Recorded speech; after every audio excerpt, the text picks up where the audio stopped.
Você está no Pode Ler e Escrever, o podcast literário. Por aqui, conversamos com escritores, profissionais do livro, produtores de conteúdo e amantes da literatura. Chega mais e aprenda com a gente. Olá, meu povo! Começando mais um Pode Ler e Escrever. Hoje com ele, fez faculdade de letras com ênfase em literatura. Apaixonado por cultura pop, criador da página Cultura Geek. Com vocês, Guilherme Magalhães. Tudo bem, Guilherme? Tudo bom e com você? Eu tô ótimo, cara. Tô muito feliz de te ver aqui. Eu preciso dar esse relato, porque eu tava olhando na internet um release sobre X-Men, e do nada me apareceu você. E, gente, eu adorei o release do X-Men 97. Que série maravilhosa, né? Não tinha nem como não falar bem. Melhor obra de super-heróis lançada, assim, em décadas.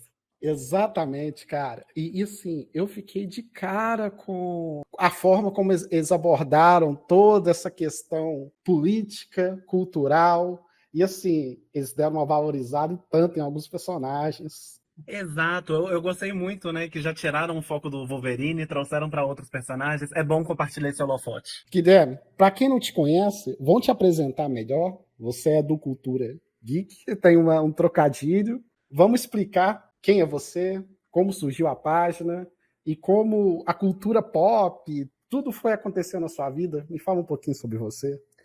Beleza. Então, né? Eu fiz esse trocadilho realmente. Eu sou o Gui, da Cultura Geek, então Cultura Geek. Tudo começou quando eu estava fazendo a faculdade de letras. Sempre gostei muito de literatura. Na verdade, a paixão pela literatura surgiu junto com a paixão da cultura pop, né?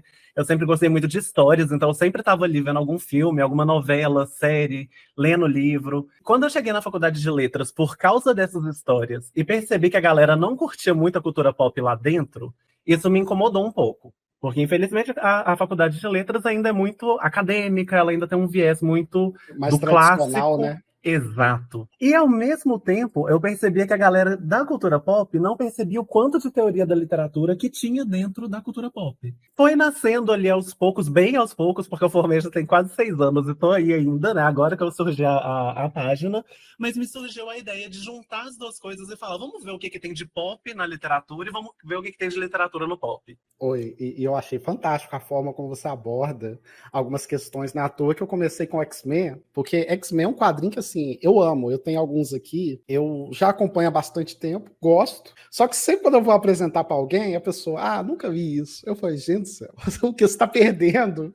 Do nada virou uma coisa tão pop, tá atingindo públicos que eu nunca imaginei. Exatamente, eu acho que isso que é o maravilhoso, né? A cultura geek e a cultura pop estão se encontrando cada vez mais, e eu acho que a gente só tem a ganhar disso. Também penso a mesma coisa, porque eu falo que é uma porta de acesso, né? Porque, por exemplo, se você tá lendo X-Men, com o tempo você vai tomar gosto de querer ler outras coisas. Por exemplo, eu peguei a época do Harry Potter, que assim, todo canto só dava isso.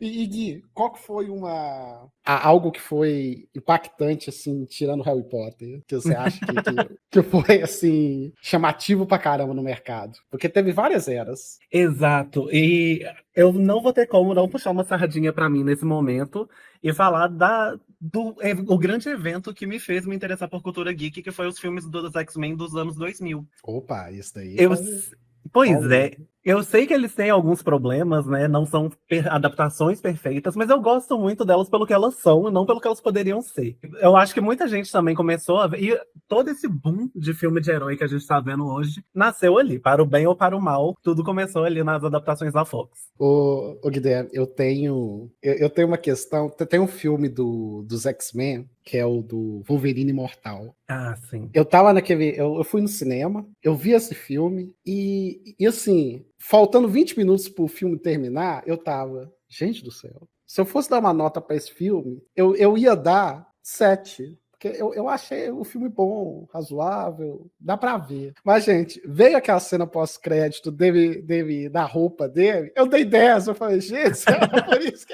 eu sou muito fã dessas coisas, gente. Por causa de 1 minuto de cena, eu falei, não, é 10, pra mim é 10. Tinha que começar desde o início dessa forma.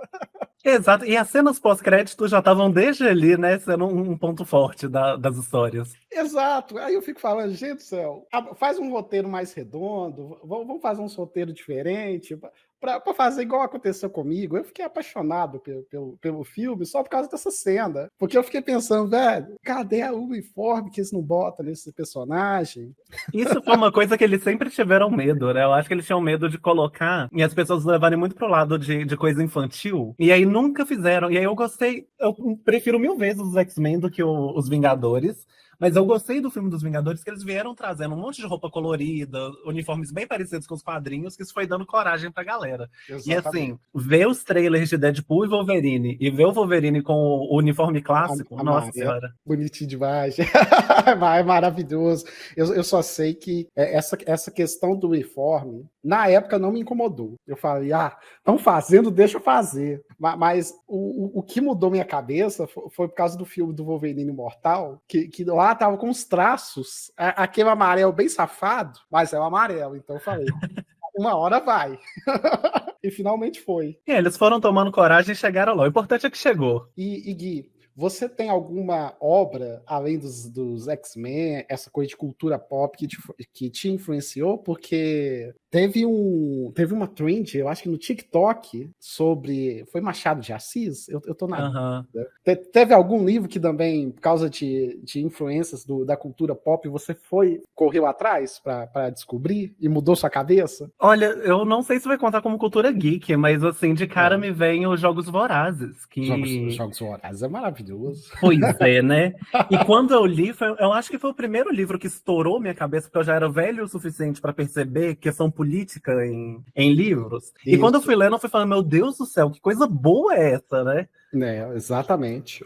E Jogos Vorazes, eu lembro que eu vendia muito esse livro quando eu trabalhava como vendedor de livros. O que mais me encantava no Jogos Vorazes era o design da capa, porque era um design assim, minimalista, simples, mas era um design tão elegante, todos os 3, na época era 3 livros, hoje eu acho que tá com... São 4, lançaram um quarto agora, Isso. Eu fiquei, gente do céu, que legal que o pessoal tá bem ativo. Só sei que é uma obra que, assim, mexeu muito comigo na época. Eu cheguei a ler o primeiro e o segundo. O terceiro eu não li, mas eu acabei vendo o filme. O terceiro foi o primeiro livro na vida que eu chorei lendo. Não superei a morte do Finnick até hoje. E foi a primeira vez. Eu chorei e eu lembro da minha mãe perguntando: você tá chorando por causa de livro? E eu... gente, faz parte. Eu só sei que, assim, uma série que mexia demais comigo, eu acabei comprando todos os livros da série, foi a série do Dr. House. Ela é maravilhosa também. Eu lembro que eu comprei tudo que tinha. Ao todo, na época, tinham 5 livros. Os 5 livros eu comprei, que era um guia para a vida, tinha Dr. House Explica, e tinha um livro de filosofia do Dr. House, que foi a primeira vez que eu ouvi falar sobre hiperética. Que hiperética é uma questão que vai além da ética normal. Eu falei, gente do céu, que legal. Aí depois disso eu comecei a aprofundar em outras coisas, e aí sim eu fui procurar um livro clássico, um livro que mudou minha vida assim, em relação à literatura, foi a Divina Comédia. Para mim esse livro é fantástico. Eu li ele 6 vezes, pra você ter ideia. Eu li a Divina Comédia uma vez só, e foi na faculdade, e eu tive que ler o original em italiano, porque eu li a matéria de italiano. Entendi. Nossa senhora, é um livro bom mesmo, né? Nossa, é um livro maravilhoso. Só que assim, eu só fui entender na 4ª vez e depois que eu peguei a biografia do Dante, que tem uma editora que eu acho que é Lua Nova. Eu tenho quase certeza que é Lua Nova o nome da editora. Se eu estiver enganado, gente, me corrijam nos comentários. Só depois que eu fui entender algumas questões de alguns versos. Porque, por exemplo, quando ele fala que via a amada de longe, Beatriz, era Florença, sabe? Só depois que você começa a fazer algumas analogias, começa a entender o processo, que assim, muda totalmente a sua cabeça. É isso, eu lembro que eu lia, e aí a gente combinava na aula, né? A gente vai ler tal e tal canto. E aí quando a gente chegava na aula pra debater, a professora falava um monte de coisa que eu não tinha percebido, os colegas falavam um monte de coisa que eu não tinha percebido, e aí depois eu ia reler e ficava, gente, é verdade, tava aqui o tempo todo. Esse livro eu vou falar pra você, ele é cheio disso. Demais. Não é à toa que a primeira vez que eu tive contato com ele, eu li numa editora. Depois eu mudei de editora, depois eu mudei.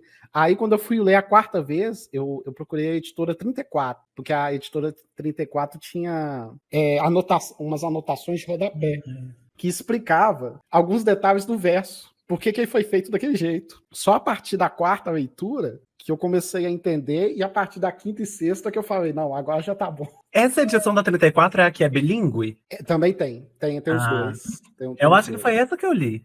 Porque a 34 foi a que eu vi que era mais completa, porque tinha as anotações, tinha o material original e tinha um apêndice com algumas informações, não da biografia, mas algumas coisas que davam referências. Aí, assim, ficava mais fácil a sua leitura. Não é à toa que depois que eu descobri a versão da editora 34, que eu procurei a biografia do Dante. Aí sim eu entendi o que ele estava, como estava sendo situado. Aí, a partir disso, que eu comecei a analisar. Faz muito sentido isso, que legal. Mas a Divina Comédia é maravilhosa demais. Exato. Tirando esse livro, eu acho que o único que assim, me impactou também foi o Pequeno Príncipe. Pequeno Príncipe, assim, toda vez que eu leio ele, eu sinto uma sensação diferente. O Pequeno Príncipe, ele é maravilhoso, né? Eu gosto bastante dele também. Mas um livro que ele me pegou mesmo, mais para esse lado de clássicos, né? E eu li na faculdade, eu acho que ele nunca foi lançado aqui no Brasil, mas que é o The Bloody Chamber, da Angela Carter. E é uma releitura de contos de fadas. E aí eu tô especificamente falando do conto The Bloody Chamber, que é uma releitura do Barba Negra.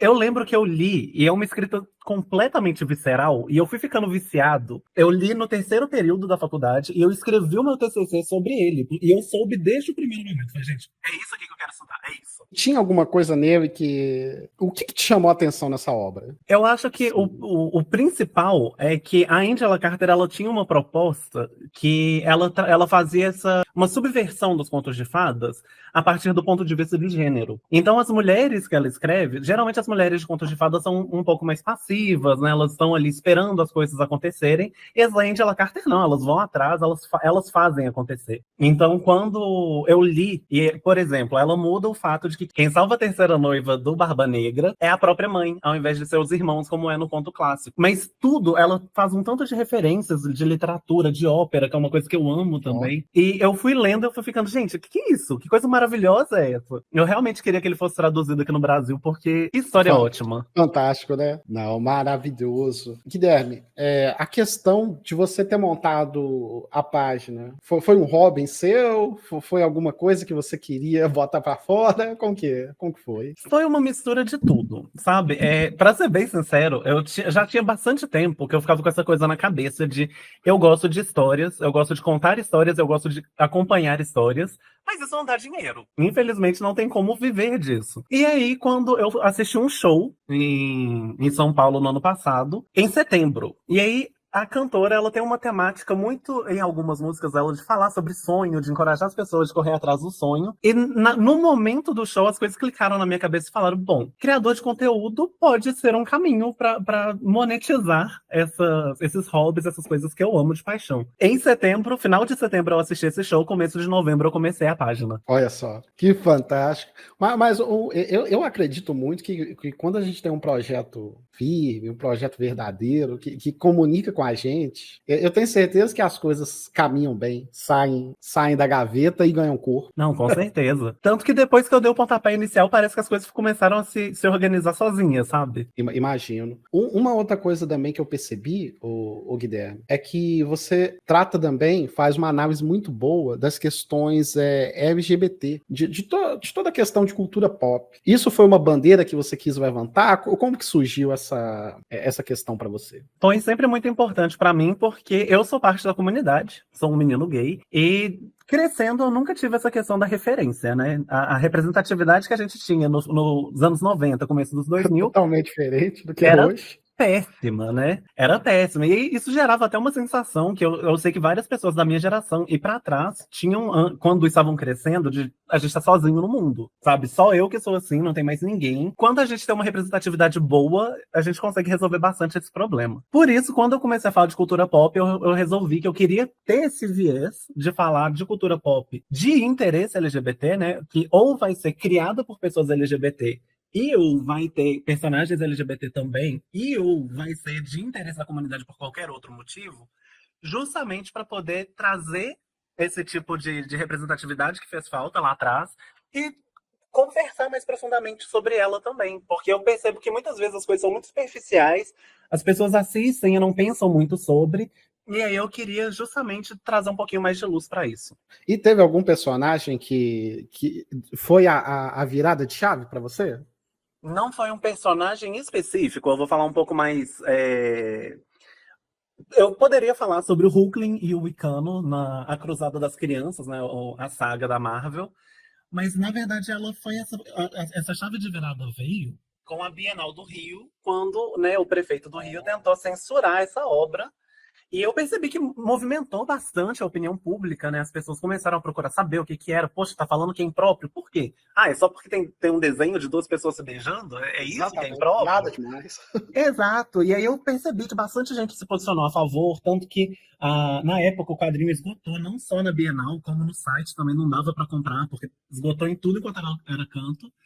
E isso aí me foi um ponto de virada muito forte. Eu pensei, olha, tem interesse nisso. As pessoas tem muita gente aliada, tem muita gente interessada aqui. E isso pode ser uma coisa que vale a pena a gente conversar mais. Eu só sei que na época, assim, eu nunca vi, eu acho que foi uma intervenção da prefeitura, né, do Rio. Foi. Foi. E isso foi uma coisa que eu nunca vi. A prefeitura interferir num evento desse tipo. Isso mostra o quanto que a gente está atrasado, sabe?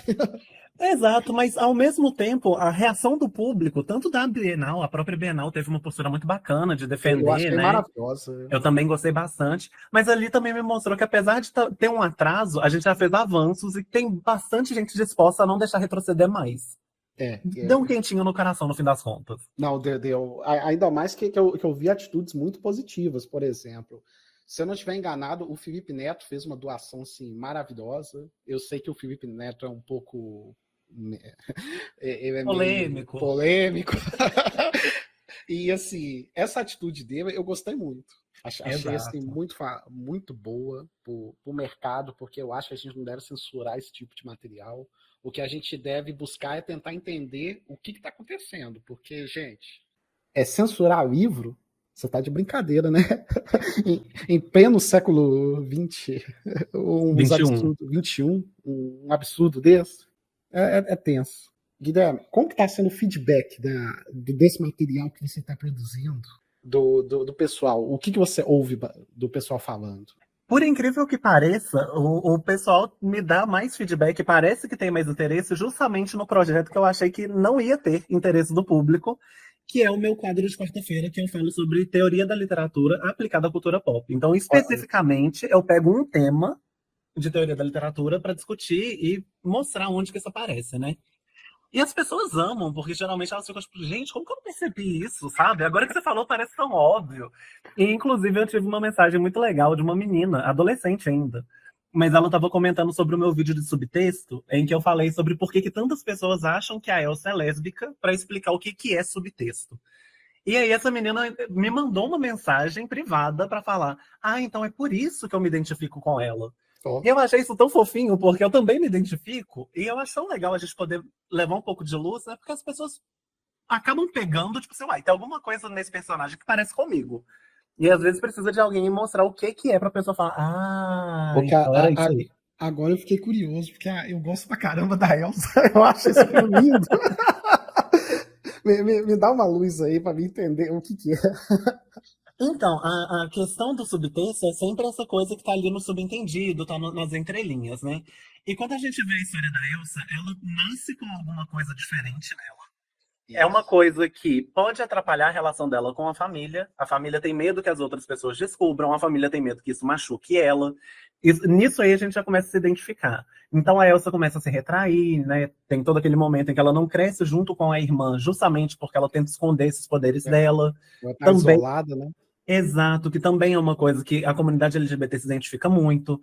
Ela não tem um príncipe, que é uma novidade para a Disney, né? Até aquele momento, se eu não me engano, só ela e a Moana, a Moana veio depois, perdão. Até aquele momento, só ela e a Valente não tinham um príncipe. Então, as pessoas começaram a olhar e falar, tipo, será? Não, cara, realmente. E quando a gente olha para a letra, tanto de Let It Go, quanto de. Eu esqueci o nome da música no segundo filme. Into the Unknown. Sim. Quando a gente olha tanto para as letras de Let It Go quanto de Into the Unknown, a gente percebe que tem ali bastante. Ah, tem a Show Yourself também no final do 2.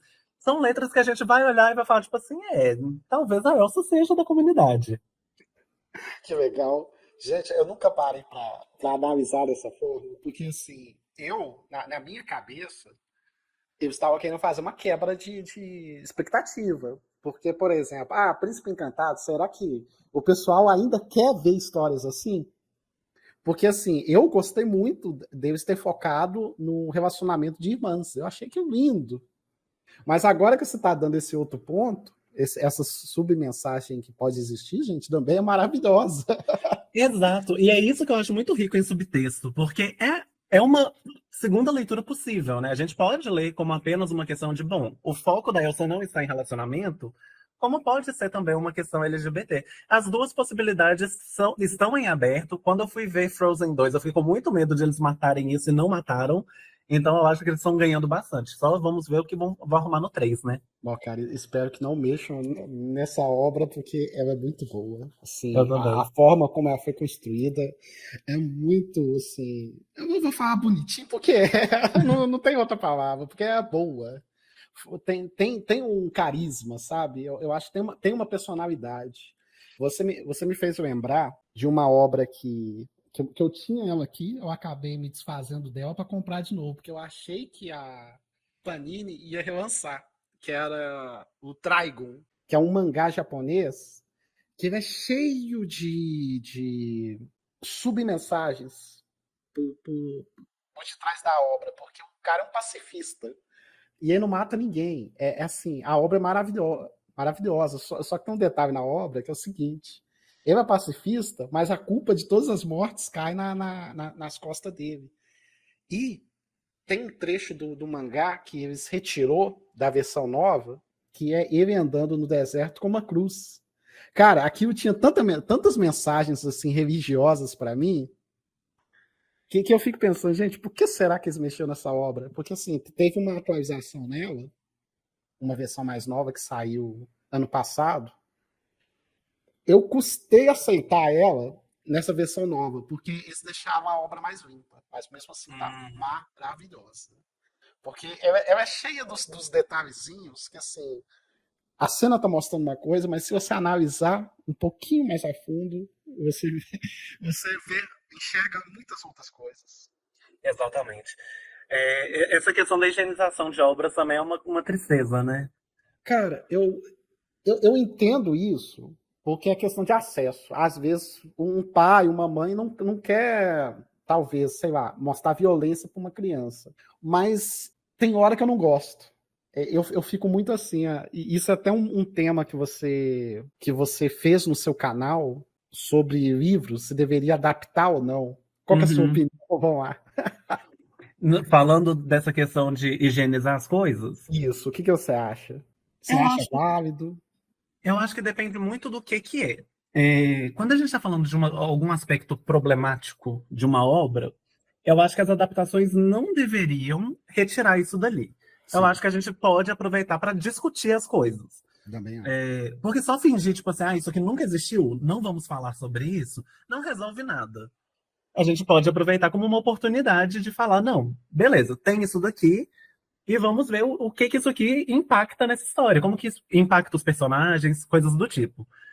Se a gente só corta, a gente perde completamente esse arco de história e tudo que ele significava. E eu não acho que isso vale a pena. Perde a essência, porque, igual esse exemplo que eu dei agora há pouco, a primeira versão era steampunk, o contexto da obra. Como eles fizeram a atualização, eles foram para uma linha mais cyberpunk. Eu gostei da atualização, mas aí cortou a parte da religião, que é uma das partes mais maravilhosas que tinha na obra, porque tinha a referência do catolicismo, tinha um tanto de referência que você ia pegando com o passado dos capítulos. E aí eles fizeram essa adaptação para um público mais novo. Assim, eu gostei, porque a obra não foi feita para mim. Eu falei, não foi feito para mim, tá tudo bem. O original ainda existe e não foi mexido, então para mim tá ótimo. E Guilherme, você acredita que tem alguma obra que está escondida aí que vai virar tendência para os próximos anos, para os próximos meses? Tem alguma aposta?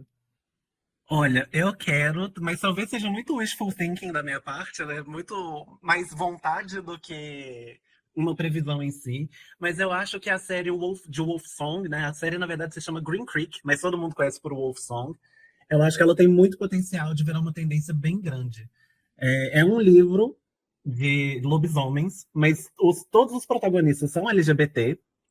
E eu acho que é uma série muito rica, porque ela tem uma mensagem sentimental muito forte.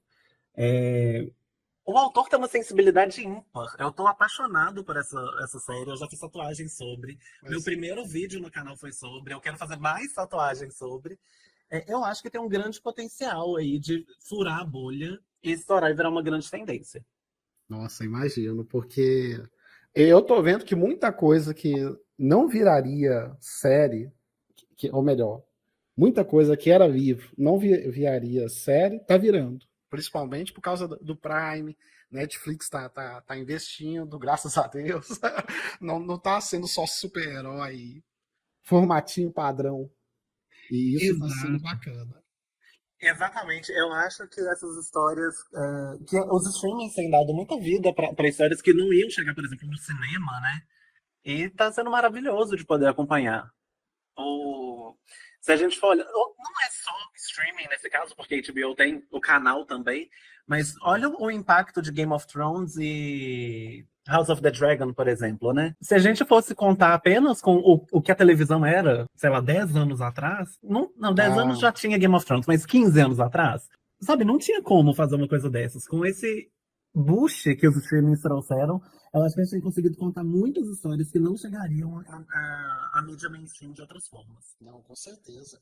Eu vou dar um exemplo meu, que assim, eu tô vendo Dorama já tem uns 2 anos, todo domingo é ritual. Eu sento, 8 horas da manhã eu começo a ver, eu só saio dali 10 horas, porque eu adoro, gente. Pra mim é uma das melhores coisas. Aí eu fiquei sabendo que a Planeta vai lançar algumas novela, eu acho que é novela que eles chamam. O roteiro adaptado na versão de novela. Eu falei, gente do céu, que legal. O pessoal tá trazendo esse tipo de material para cá. Sim, além do dorama, tem um movimento muito forte também das novelas turcas, né? Que a galera tá amando conhecer. E tem bastante coisa brasileira também que estourou para fora. Teve o 3%. 3% eu vi as 2 primeiras temporadas, depois não lembro o que eu fiz. Eu terminei ela. E teve também aquela Cidade Invisível, que também foi maravilhosa. E o público de fora assistiu também, gostou. Eu tô achando isso muito bom. Nossa, com certeza. Não, e sem contar, a gente sai daquele formatinho que, assim, não é nem criticando, mas, por exemplo, eu vejo muito material da Globo Filmes, um formato muito arredondinho de piada, muito redondinho de... É um material muito... você já sabe o que vai acontecer. Uma fórmula, né? É uma formulazinha.